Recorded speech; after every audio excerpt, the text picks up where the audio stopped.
જૂનાગઢના કેશોદ કોંગ્રેસમાં મોટું ગાબડું પડ્યું। વિજુ ચુડાસમાએ પક્ષમાંથી રાજીનામું આપ્યું। તાલુકા પંચાયતના વિપક્ષ નેતાએ પદ છોડ્યું। કાર્યકર મનીષ ચુડાસમાએ પણ પક્ષને આપી વિદાય।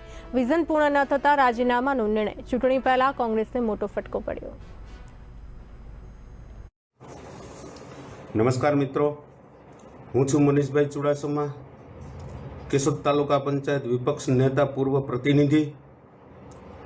આજ રોજ તારીખ 2/4/2026 એટલે કે 2 એપ્રિલ મિત્રો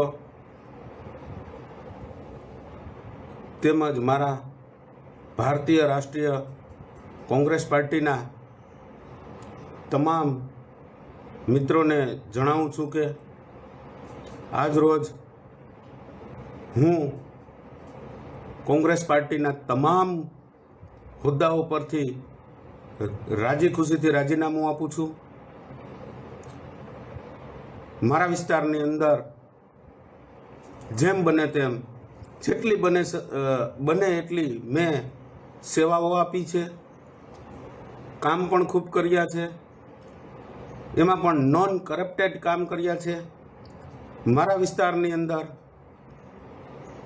જે કોઈને એવું લાગે કે મનીષભાઈ ચુડાસમાએ આ ગ્રાન્ટમાંથી આટલા પૈસા ખાધા છે, તેમની સાથે હું છાતી ઠોકી અને સામે બેસવા માટે તૈયાર છું। મિત્રો, આ હું મારી સચ્ચાઈ તમને બતાવી રહ્યો છું, ત્યારે મને કોઈ સાથે કોઈ પણ પ્રકારનો વાંધો નથી। હું સ્વૈચ્છિક રાજીનામું આપું છું, મારા તમામ હોદ્દાઓ પરથી રાજીનામું આપું છું અને આવનારા સમયની અંદર, ટૂંક જ સમયની અંદર હું જ્યાં જઈશ ત્યાં પણ પૂરી નિષ્ઠાથી કામ કરીશ।